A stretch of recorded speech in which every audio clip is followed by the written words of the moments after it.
Welcome to Level Up with Winnie Sun.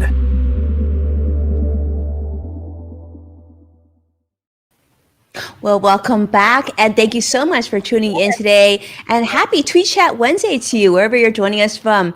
How's your day going so far? You know, it's been bright and early up today, enjoying partnering work I've been doing today online with my friends from Slack here.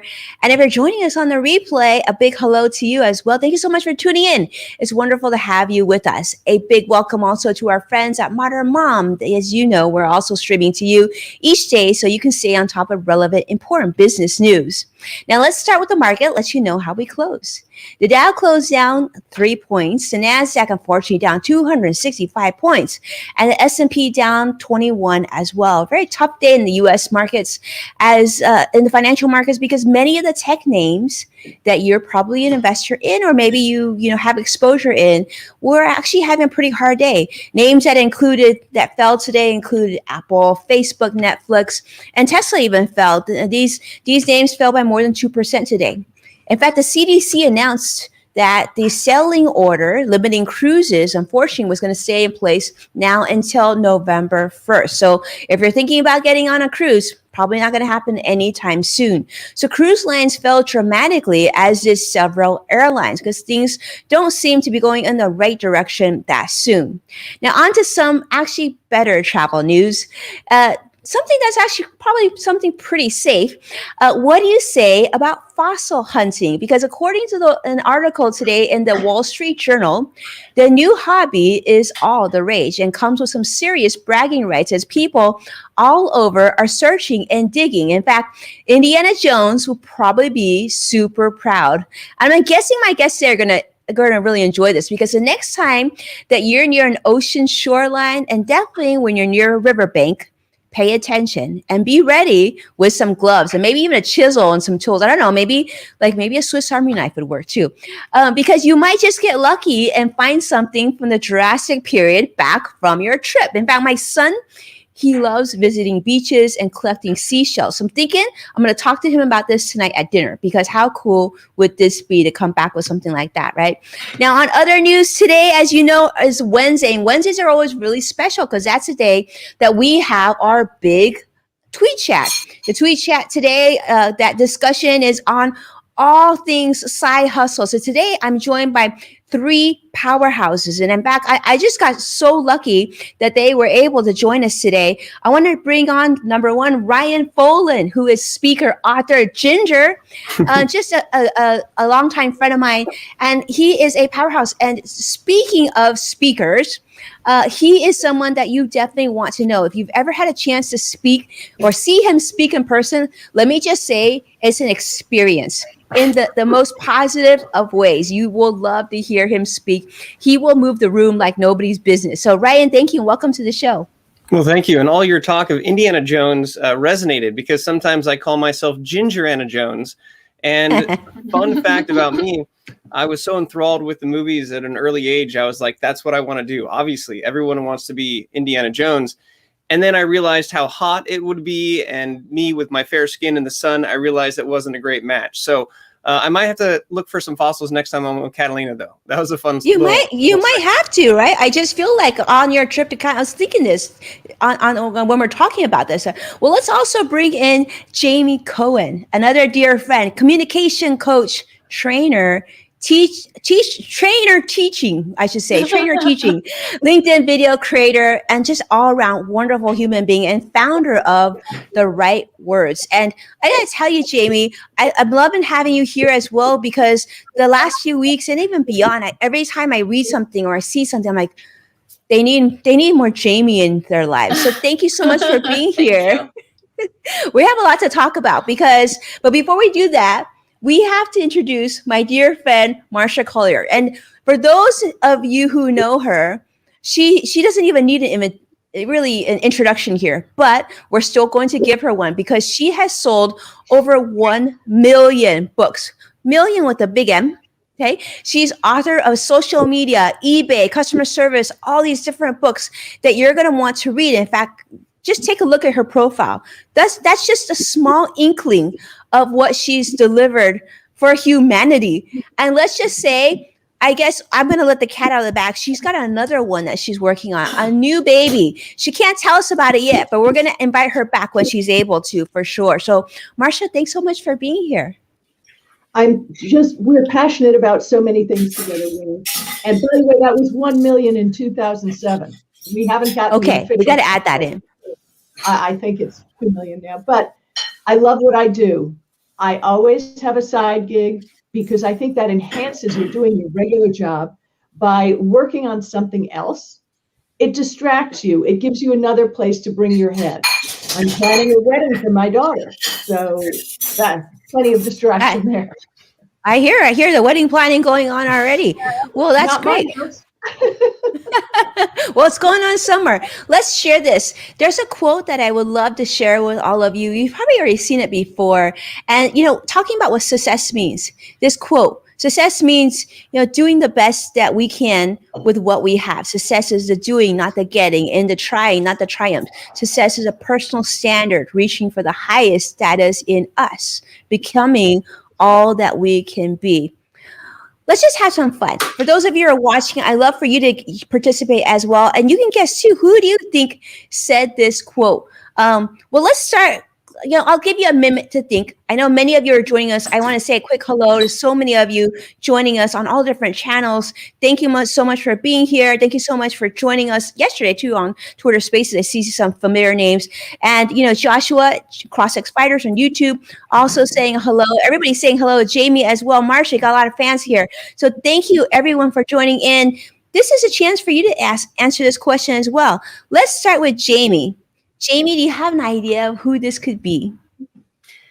I am going to guess Aretha Franklin. Okay, Jamie. So Jamie says Aretha Franklin. I love that. Okay, so Joshua on YouTube actually said Franklin Roosevelt. Okay. Ryan, what do you think? I'm going to go with my boy Zig. He has given me the best piece of advice, which is just to smile more. And this sounds like him. I was tempted to Google, but I didn't. So that's my honest guess. I'm really glad that you didn't Google because that would not be fair. But let's talk about this. I feel like Marsha's going to bring it in for the win. I don't know. I got to tell you, I was thinking Zig Ziglar, but Kris Jenner. I'm thinking Kris Jenner. Kris Jenner. Okay. Well, let's just say these are some really powerful people. And I got to say, Solo Dad O'Brien is one of my most favorite people to follow on Twitter. If you don't follow her already, I love her. Yeah. She's been on my show. Yeah, me too. Yeah, she's amazing. Okay, wonderful. Well, let's go ahead and share who won because, let's just say Mr. Ryan Foland, you know what you know, Ryan. Congratulations. And with that, your prize is... I don't know yet, but we're going to find out. But thank you so much. Congratulations. Very, very excited for you. We definitely got to give you applause on that one. We love it. All right. So here's what we're going to talk about. Yeah, we got to go all the way around. Let's talk about this because 45% of the U.S. working citizens earn extra income through a side hustle. And this was a recent study by Bankrate. Jamie, let's start with you. When you think of a side hustle, what does that mean for you? Well, it means a lot of different things for me because my career has been a bunch of twists and turns. I think I've done more in my short time having a career than I think people do in many careers, which can be either good or bad, but that's just part of having that ADHD brain. But when it comes to a side hustle, I think of something that you're testing the waters, doing something that you enjoy. You're not 100% sure if it's going to work out, but that you like doing it and keeping something that's stable while you test those waters and while you figure out if this is something that is sustainable, is enjoyable in the long term, because I think a lot of people with side hustles will pick something that's a hobby, but a lot of people find that once that hobby becomes something that they're required to do, it becomes a lot less enjoyable. And with any side hustle that turns into a full hustle, becoming an entrepreneur, there's a lot of up and down. And And having endurance is the most important part of all of that. So having a side hustle is a great way to test the waters. It's a great way to make calculated risks, which I'm very fond of. I'm all about taking big risks as long as I have taken the time to calculate whether or not that's going to work or if I'm going to have at least some success. I love that. So calculated big risks, a lot that started as hobbies. I think we saw a lot of that today on the chat. A lot of people in the tweet chat said it started as a hobby, something that was presented to me, and I just decided to act on it. Marcia, I know that this is something that you've written about and you have a lot of experience in and you've talked about on social media as well. Can you talk a little bit about when you think of a side hustle? Have you always had one? And sort of, do you think that more people should actually consider setting one up? Absolutely. I got into technology when I first started. I had a very successful marketing business for retail stores and things like that. And I got into technology because it was a great outlet for my thinking. As I progressed in my career, I started working harder and harder. I found eBay. eBay is a great and easy thing to do, which spurred me to write the books. I mean, I have sold in the past years over $350,000 worth of merchandise on eBay. It's not difficult, and that's why I write my books. A friend of mine comes from a very wealthy family. She goes around and clips dogs' claws for 25 bucks. I mean, what a great side gig. There are so many side gigs that you can possibly have as long as it's something you have the passion for. If you don't like it, don't do it. Don't do anything for the money ever. Oh, I love that. Really powerful. Don't ever do anything for the money ever. That comes from Marsha, obviously someone very successful that we respect. Let's go to question number 4 that we shared on the tweet chat today, because I'd love to get Ryan's feedback on this. And, this was certainly a big question. It's like, what to do? Where did you get your inspiration for creating new streams of income? Some of you might be watching and wondering, well, that's great. Marsha's kind of found her niche. Jaime has her niche. Ryan certainly has his talents, many talents. But if I don't have those talents, right? And someone actually, I think Alex on the tweet chat today said that I've never had a side hustle, and I feel like I'm doing the only thing that I can do. How do you find a profitable side project that you think that you would be a good fit for? So Ryan, what do you think? What do you think about people that feel this way? I think you've actually talked to people, right? Yeah, the one thing I love the P word that Marsha brought up about passion. I'm going to bring up the P word, which is the problem. And I know it sounds harsh, but I really do feel, and I think that if we really are pushed, we most likely would agree that people care more about the problem that we solve as opposed to really caring about what we do. And the challenge is inherent. We want to tell people what we do to try to get them interested, but I feel that the problem is what people will pay to solve. And so if you don't think about it as what are my talents, what are my skills, what are my passions, you can always default back to what is a problem that I can solve for others. If your dog's toes are too long, you don't want to clip them, Marsha's friend can solve that problem. You can solve problems from the stage. You can solve problems with just being there for somebody, being a listening ear, doing handyman, handywoman projects. But if you just simplify it to its basic terms, people will pay you to solve their problems. And if you can find a problem that you can solve, that you're also passionate about, that's a good mix to start thinking about how you can establish yourself as someone who solves that problem. You do that enough, you create content, you get known for it, and then people will start to probably pay you for it. Ryan, I love to continue on another part to this because you've created a very unique business model for yourself. And I was really when I read this on Twitter today, you said, well, my speaking gig is my side hustle. And I thought that was so interesting because when I got a chance to see you on stage, I was like, wow, really impressive. Like truly, you're a professional speaker. You are a really good professional speaker, I will say. You're also my friend. But talk to me about that. You didn't see that as your main job. Will that ever become? And how do you know when to segue? Or when did you decide that was just going to be set aside as my side gig? Well, great questions. And I have a full-time job at the University of California, Irvine, higher education. I'm very passionate about higher education. I love working with college students. And I initially started there launching an entrepreneurship program at UCI. And they've got great pay, great benefits, great community, all the things that come along with a stable full-time job. And I was able to position what I do outside of work as something that overlaps to strengthen my spot at the university. And I think that's the trick. If you can get a side hustle that you can overlap and duplicate, because it makes sense that I'm a great speaker from a UCI perspective. It makes sense that I've got a large following in a community from a UCI perspective.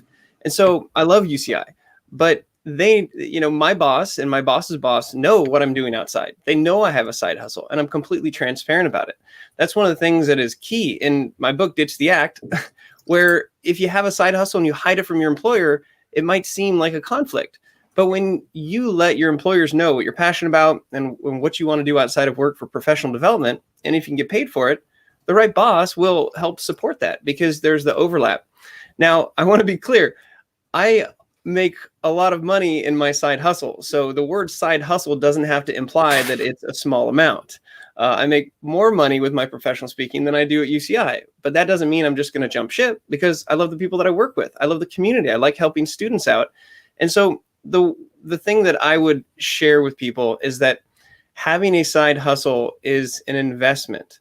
I like the idea here that it's a calculated risk.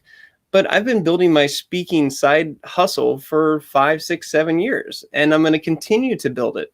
There's going to be a certain point where it's probably, there might be a transition, but I'll always stay involved in higher education.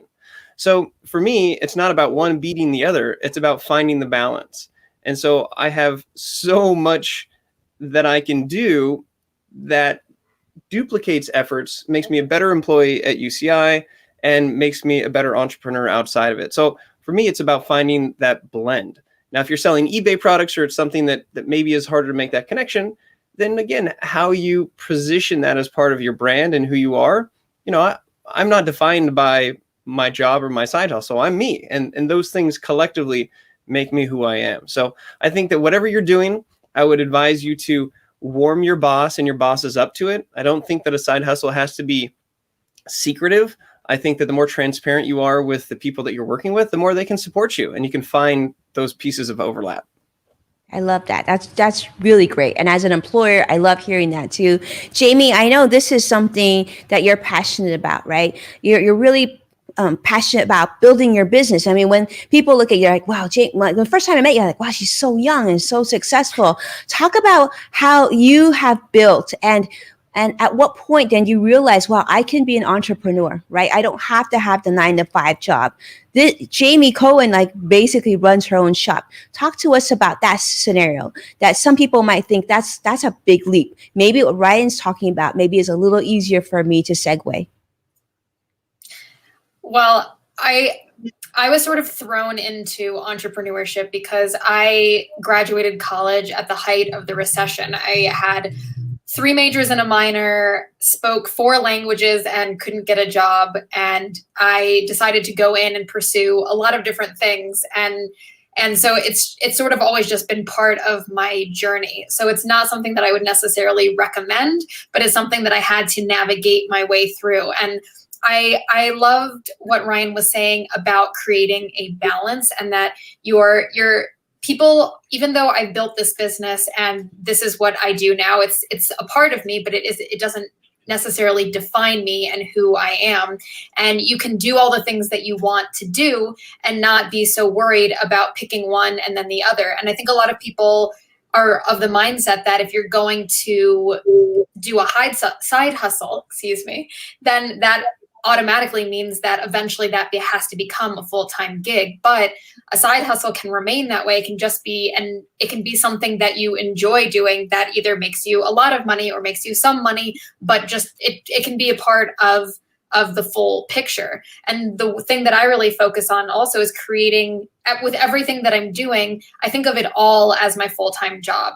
So I may not have a 9-to-5, but all these different things which could be split up and seen as side hustles are collectively my full-time gig. So the way that I eventually decided to go full-time into entrepreneurship was that I was working at a company and I rebranded it so well that it got sold.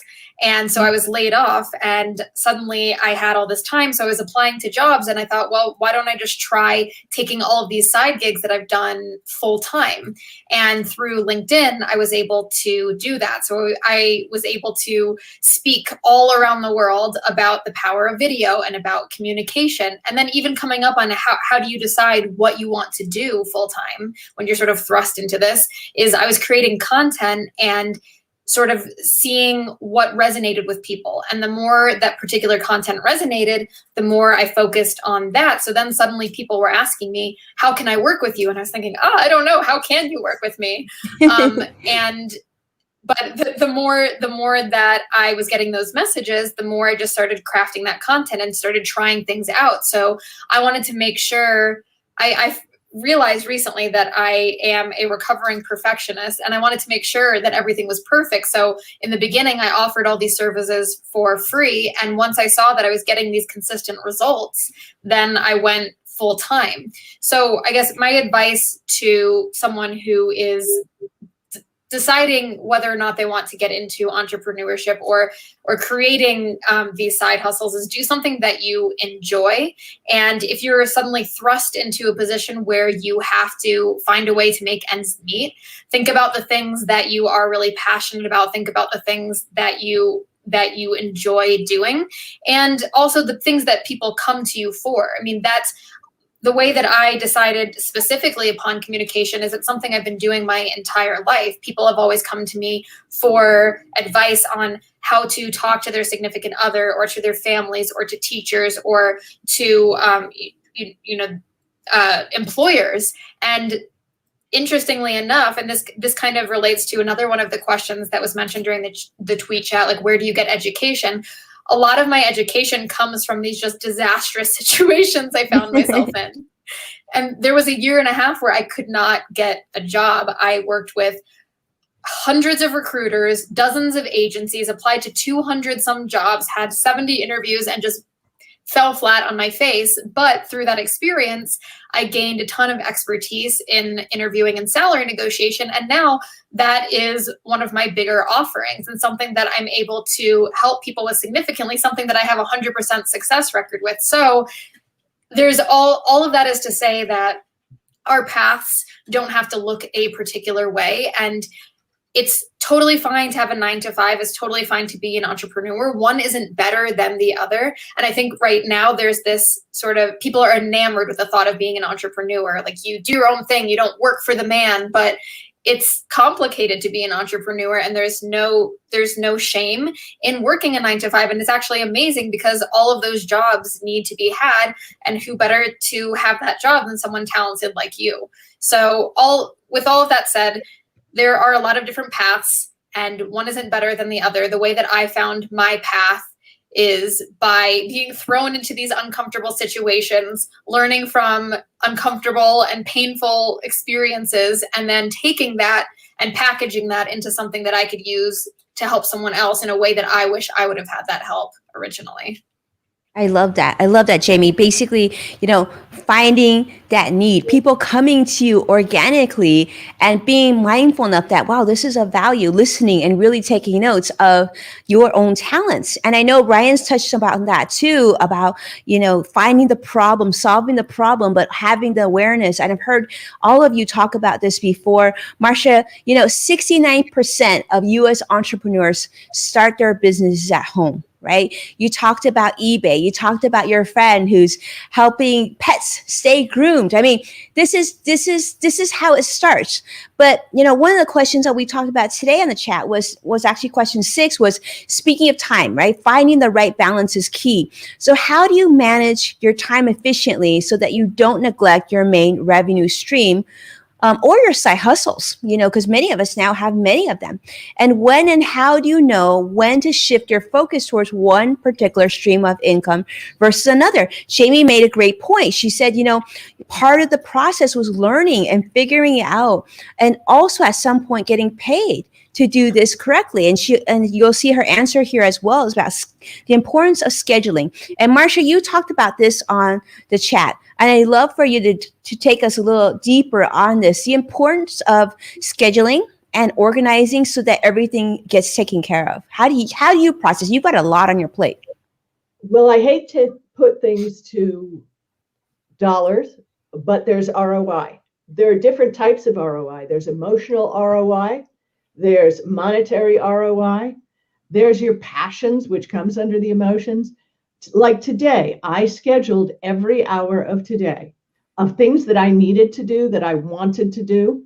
But most important, I had the time cut out to make my important phone calls for my main gig, which right now is writing.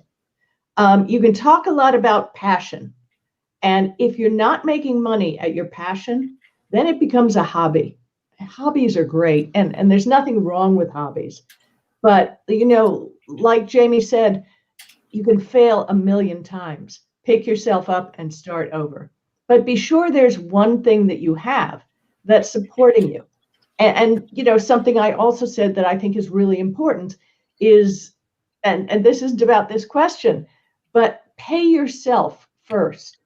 Pay yourself at least 10%. Put that in a savings account that you're going to invest in, because having the extra money will come in handy if there's a pandemic or a rainy day, or you want to take a weekend away because of the pandemic. ROI is important. Your lifestyle, your family, take everything into consideration. Being single, you only have yourself to think about, kind of, but then there's your parents, there's your family. We can't consider ourselves the only thing on the planet. We have to think about everybody else.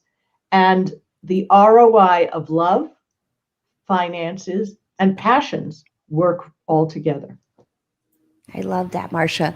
I remember one of the first times I met you, Marcia, we got a chance to speak on a panel in Los Angeles together. And I remember what you told me too, it was like that you actually helped pay for your daughter's education by selling things on eBay. Do you remember that? I paid for her entire university career. Now, this was money aside from anything else I was making. It was a mental goal for me that when the tuition was due, I just stepped on the gas. You know how to do it, and I always help everybody. And that's why I love my books, because you don't have to take classes. You can do it anytime you want. Just pick up a book, look up your question in the index, and it'll give you the answer. Literally, I paid. She went to university debt-free, and now she's the director of development of the athletics department at Cal State Northridge. So I think I did okay. You did more than okay. But, I've told this story to a couple of different people. And Marcia, everyone always asks, what does she sell on eBay? So I got to ask you, what did you sell on eBay? Okay, all that's in my books, and I tell you how to get the merchandise. But when we talk about passions, selling online is all about passion. Even if I knew that selling smartphones was going to give me a lot of money, or selling who knows what, car parts, I couldn't do it because it wouldn't make me happy. It wouldn't give me joy. You have to have the joy in everything you do to do it well.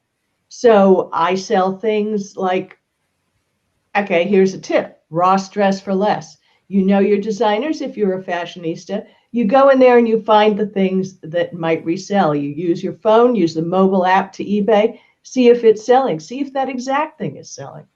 It's not only fashion, it can be a big market in fishing gear.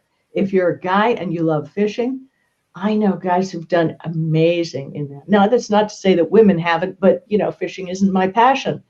Follow your passion and you will know what to sell. And in my books, I tell you where to get it. It's so easy, and it doesn't cost money, and it's not complicated by what so many gurus tell you. It really isn't. Well, this is wonderful. And I'm so grateful for the three of you to be here on the show because I think it will give all of you different perspectives. We have Marcia, who's really, you definitely want to check out her books on eBay and whatnot. She's got so many different books. Ryan, many of you have talked about how you've wanted to segue. You weren't sure whether or not to talk to your employer about this. Maybe you've been thinking about speaking, really building out your brand, and you're looking at Jaime and thinking, wow, what a powerhouse, right? Someone who, like me, didn't have success. I couldn't get hired. Maybe I went through interview after interview. And yet, wow, could I actually be a Jaime Cohen and not even know? Maybe. So I think this is what's inspiring. What I think that all three of you have in common, which is exciting, is that none of you decided that one failure or one challenge or one chapter defined you. In fact, you made sure that you defined your own success. And if it didn't work out, or if it didn't look like, this was not going your way, then you said, you know what, then why don't I create my own way? And you had three different examples of three people who are very successful. And by the way, really nice people too, doing something. So hopefully this is an example. But let me ask you this. For those who want to connect with you, learn more about you, find out about your books, right? Maybe hire you to MC their next big global event, have you speak and talk about communication and how to speak to your employer or other corporate executives. Where do people go to find you? I'm going to start with you, Marsha. Where do they go to find you? Well, you can always find me on Twitter. I've had a podcast. Again, this was a side gig that I started 10 years ago because I needed a side gig. So Computer and Technology Radio is a weekly tech show. I've gone as far as traveling the world and visiting 5G sites, so I totally understand how all of this works, and working on books on technology for people. And you can find me on Twitter all the time. You can find me on LinkedIn. Please join with me on LinkedIn. I have a bunch of great people in my community. I love it. Thank you. And Jaime. podcast, Computer and Technology. Oh, thank you. Yes, we'll make sure to get that shared out too. And Jaime, maybe you could share with us where best to find you. Yes, you can always find me on LinkedIn. That is where I have built an amazing community, and where I share a lot of tips on communication and how to be more impactful on video. You can also find me on Clubhouse on Tuesdays and Thursdays at 2 p.m. Pacific, 5 p.m. Eastern. I have a room called Communication Power Up where I talk about leadership communication, salary negotiation, conflict resolution, and relationship building, and have been focusing on salary negotiation for the past couple of months, and have already helped 40 people land jobs and negotiate their salaries, and hundreds of people bump up those skills. But to get in contact with me, if you're sending me a message and we're not connected on LinkedIn and you haven't heard from me, please do reach out to me on Instagram. My DMs are always open there. I love it. And actually, I will mention too, Jaime, one of the first times I met you, you were actually conducting a speaking gig for people. I think it was in Dubai at the time. And yes, so she does global speaking as well. I remember you had your computer up, the whole light setup. That was pretty awesome. Thank you. That was a lot of fun. That was so much fun. All right, Ryan, we definitely want to get in touch with you. A lot of people are watching like, wow, Ryan, I want to have Ryan on my panel. I got to get to know him better. Where do they go to find more information about you? So the nice thing is, if you want to find more about me online, you can go to ryan.online. So it's super simple. As far as social media, Twitter is where you'll find me most. I'm also opening up to the Clubhouse space. My handle everywhere is Ryan Foland, and LinkedIn's also a great place to connect. But as we kind of close out here, I also want to bring up the fact that you can have a side hustle that makes money for charity. And that's one of the things I'm most proud of during the pandemic, is that I had a pandemic project where my 40th birthday had to get canceled. And so I decided to invest the time and energy and money into developing my own side hustle for charity. And it's actually a stick figure store. As you see, if you follow me anywhere, I draw stick figures. But I created stickfigure.store, where I essentially sell motivational mugs, where you can choose mugs that make you happy. And again, all the proceeds to this goes to charities that I like to support. So I just think it's a fun concept to think about when you're thinking about what you're going to do doesn't always have to be about money for you. It can be a project that you're excited about, that you don't have to make money personally, but you can support other people. So if you need a mug that's motivational, you can go to stickfigure.store. And again, if you want to find me, have me speak at your company, put on a workshop, or even MC your virtual event, you can go to ryan.online. I love it. Well, I gotta tell you, Cross-Sex Fighter on YouTube is saying that he loves your stick figures. So you definitely got a fan in him. Thank you so much, my friends, for being on the show. I wish we could actually see each other in person. I miss you all. But so grateful for all of you. I know. And let's just give you. I gotta give you all a big round of applause because you three are incredible, and it never gets old spending time with all of you. But with that, I know, right? Why you're Nothing wrong you're with some shameless promotion. Right now, Marsha's like, okay, let me, Marsha, you can bring the book out. But thank you all so much for watching and supporting my friends, our program. Please take a moment to share this show. And as a reminder, you can actually find full episodes of Level Up with Winnie's Son on NASDAQ, Amazon Fire, and Roku. So be well, and I can't wait to see all of you again tomorrow. Take care now. Bye-bye, Jamie, Ryan, Marsha. See you soon. Adios. Thank you, Winnie. Thank you, my friends.